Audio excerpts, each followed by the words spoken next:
নমস্কার বন্ধুরা, আমি বেঙ্গলি গার্ডেনার জিৎ।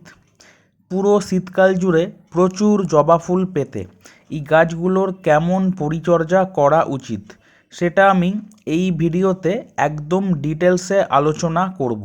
নর্মালি আমরা আমাদের বাগানে দু ধরনের জবা ফুলের গাছ করে থাকি। এর মধ্যে প্রথম হচ্ছে সেই জবা ফুলের গাছগুলো যেগুলোতে মার্চ থেকে সেপ্টেম্বর অবধি প্রচুর ফুল হয়। অক্টোবর থেকে ফেব্রুয়ারি এই গাছগুলো ডরমেন্সি বা রেস্টিং পিরিয়ডে থাকে।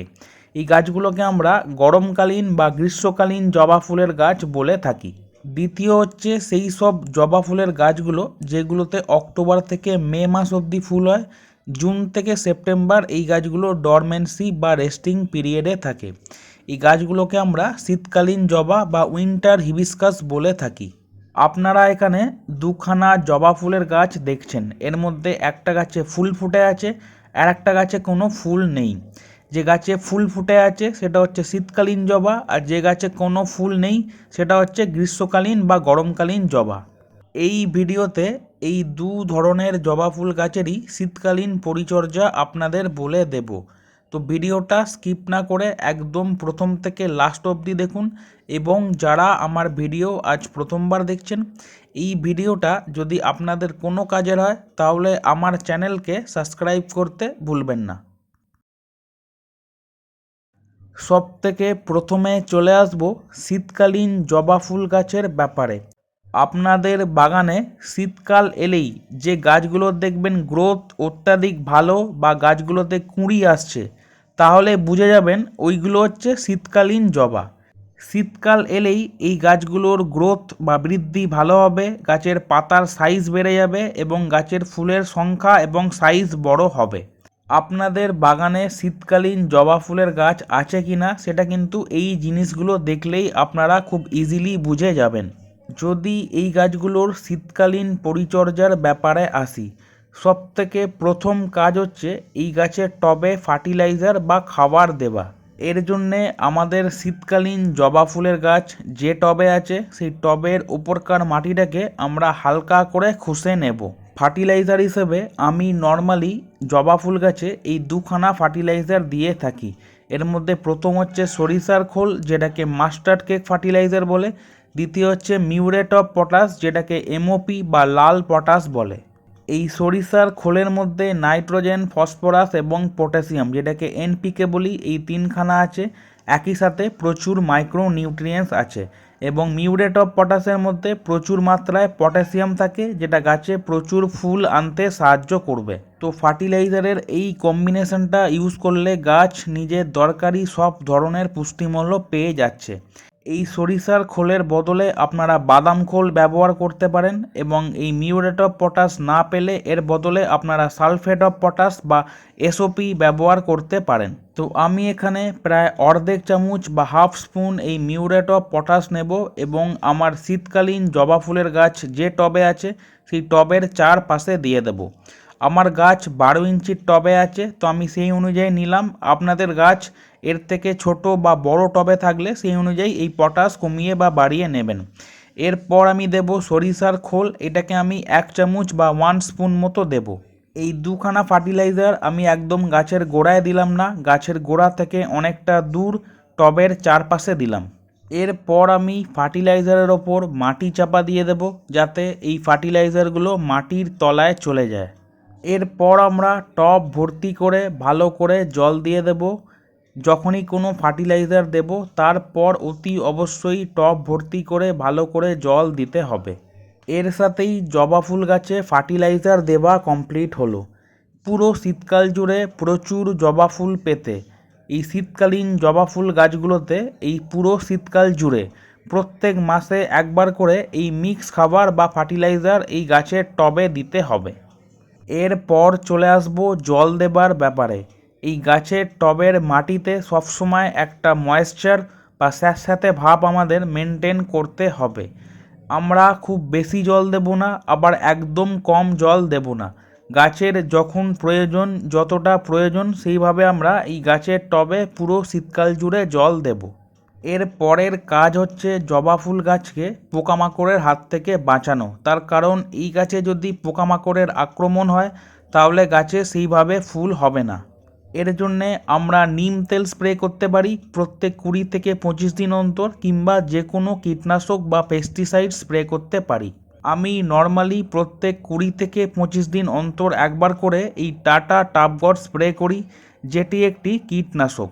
1 লিটার জলে 1 ml বা 20 ফোঁটা এই টাটা টাবগড নেব, ভালো করে মিশিয়ে যে কোনো ফোলিয়ার স্প্রে দিয়ে জবা ফুল গাছে ভালো করে স্প্রে করে দেবো। প্রত্যেক 20 থেকে 25 দিন অন্তর একবার করে করলে গাছে কোনো পোকার আক্রমণ থাকবে না। এই টাটা টাবগড না থাকলে এর বদলে আপনারা অন্য যে কোনো কীটনাশক স্প্রে করতে পারেন। যে কোনো একটা কীটনাশক অবশ্যই স্প্রে করতে হবে গাছকে রোগমুক্ত রাখতে। পুরো শীতকাল জুড়ে জবা ফুল গাছকে আমাদের ফুল সানলাইট, বা যেখানে সকাল থেকে বিকেল অবধি ডাইরেক্ট সানলাইট এই গাছের পাতায় পড়বে, ওরম জায়গায় রাখতে হবে। এবং এই গাছের গ্রোথ বাড়াতে বা এই গাছে ফুলের সংখ্যা বাড়াতে এই গাছে আমাদের পিজিআর বা প্ল্যান্ট গ্রোথ রেগুলেটর স্প্রে করতে হবে। আমি নর্মালি মিরাকুলান ইউজ করি, যেটি একটি পিজিআর। এটা গাছের গ্রোথটাকে বাড়িয়ে দেয়, গাছে প্রচুর কুঁড়ি ও ফুল আনতে সাহায্য করে। 1 লিটার জলে 1 ml বা 20 ফোঁটা এই মিরাকুলান নেব, ভালো করে মিশিয়ে যে কোনো ফোলিয়ার স্প্রে দিয়ে জবা ফুল গাছে ভালো করে স্প্রে করে দেবো। এই মিরাকুলান না থাকলে আপনারা এর বদলে অন্য যে কোনো পিজিআর ইউজ করতে পারেন। যে কোনো একটা পিজিআর শীতকালীন জবা ফুল গাছে এই পুরো শীতকাল জুড়ে প্রত্যেক মাসে একবার করে স্প্রে করতে হবে, তাহলে গাছের গ্রোথ ভালো হবে এবং গাছে প্রচুর ফুল আসবে। তো এতক্ষণ যে পরিচর্যাগুলো বললাম, এই সব কটা পরিচর্যা শীতকালীন জবা ফুল গাছে এই পুরো শীতকাল জুড়ে আপনাদের করতে হবে। এরপর চলে আসবো গ্রীষ্মকালীন বা গরমকালীন জবা ফুল গাছের ব্যাপারে। এই গাছগুলোতে মার্চ থেকে সেপ্টেম্বর প্রচুর ফুল হয়। অক্টোবর থেকে এই গাছের গ্রোথ আস্তে আস্তে কমে যায়, বা এই গাছে ফুলের সংখ্যা আস্তে আস্তে কমতে থাকে। শীতকালে এই গাছের পাতা হলুদ হয়ে খসে পড়ে যায়, এই গাছে খুব বেশি পাতা থাকে না, বা এই গাছের গ্রোথ অনেকটা কমে যায় বা একদমই বন্ধ হয়ে যায়। এই গাছের ডগার কাছের পাতাগুলো দেখবেন ছোট বেরোচ্ছে, গাছে ফুলের সংখ্যা কমে যাচ্ছে, একটা বা দুটো করে ফুল হচ্ছে, বা ফুল একদমই বন্ধ হয়ে যাচ্ছে। তার কারণ এই গাছগুলো পুরো শীতকাল জুড়ে ডরমেন্সি বা রেস্টিং পিরিয়ডে থাকে।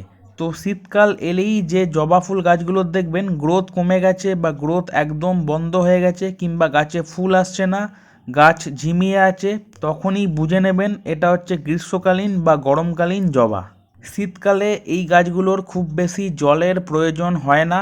তো আমরা যখন এই গাছের টবের ওপরকার মাটি একদম শুকিয়ে সাদা হয়ে যাবে তখন জল দেব, নয়তো আমরা জল দেব না। শীতকালে এই গাছগুলোতে আমরা কম জল দেব। শীতকালে এই গাছগুলো যেহেতু ডরমেন্সিতে থাকে, তো এই গাছের সেরাম কোনো ফার্টিলাইজার লাগে না। আমরা যদি ফার্টিলাইজার দিতে চাই তাহলে প্রত্যেক মাসে একবার করে 1 চামচ করে এই সরিষার খোল বা মাস্টার্ড কেক ফার্টিলাইজার দিতে পারি। এই পুরো শীতকাল জুড়ে শুধু এই সরিষার খোল একবার করে প্রত্যেক মাসে দিলেই হবে, এর বাইরে আর কোনো ফার্টিলাইজার দেওয়ার দরকার নেই। এই সরিষার খোলের বদলে আমরা ভার্মি কম্পোস্ট কিংবা গোবর সার কিংবা পাতা পচা সার দিতে পারি। এই গাছগুলোকে পুরো শীতকাল জুড়ে ফুল সানলাইটে রাখবো, এবং এই সময় এই গাছগুলোতে কোনো পিজিআর বা প্ল্যান্ট গ্রোথ রেগুলেটর স্প্রে করার কোনো দরকার নেই। তবে এই সময় এই গাছগুলোতে নানা ধরনের পোকার আক্রমণ হতে পারে, তো আমরা এই সময় এই গাছে নিয়মিত কীটনাশক বা পেস্টিসাইড স্প্রে করব। গ্রীষ্মকালীন জবা ফুল গাছে শীতকালে সেরাম ফুল হয় না বা একদমই ফুল হয় না, তো আমরা এই সময় কোনোভাবেই উল্টোপাল্টা জিনিস স্প্রে করে জোর করে ফুল আনার চেষ্টা করব না। তার কারণ আমরা যতই চেষ্টা করি না কেন এই গাছগুলোতে শীতকালে খুব বেশি ফুল আসবে না। ফেব্রুয়ারি মাসে এই গ্রীষ্মকালীন জবা ফুল গাছগুলোর প্রুনিং করা যায়, মানে ডালপালা কাটাই ছাঁটাই করা যায়, এবং শিকড় কাটাই ছাঁটাই মানে রিপোর্টিংও করা যায়। তো ফেব্রুয়ারি মাসে এই গ্রীষ্মকালীন জবা ফুল গাছগুলোর আমরা প্রুনিং এবং রিপোর্টিং করে দেবো, যাতে পুরো গ্রীষ্মকাল জুড়ে এই গাছগুলোতে প্রচুর ফুল পেতে পারি। তো পুরো শীতকাল জুড়ে গ্রীষ্মকালীন জবা ফুল গাছগুলোর এই পরিচর্যাগুলো আমাদের করতে হবে। তো এই ছিল জবা ফুল গাছের শীতকালীন পরিচর্যা বা উইন্টার কেয়ার। আশা করব এই ভিডিওটা আপনাদের খুব কাজের হবে এবং এই ভিডিও দেখে দেখে আপনারা শীতকালে প্রচুর জবা ফুল ফোটাতে পারবেন এবং গরমকালীন জবা ফুল গাছগুলোর পরিচর্যা করতে পারবেন। ভিডিওটা ভালো লাগলে একটা লাইক দেবেন এবং আমার চ্যানেলকে সাবস্ক্রাইব করতে ভুলবেন না। তো আজকের ভিডিওটা এখান অবধি রইল, দেখা হবে এর পরের ভিডিওতে।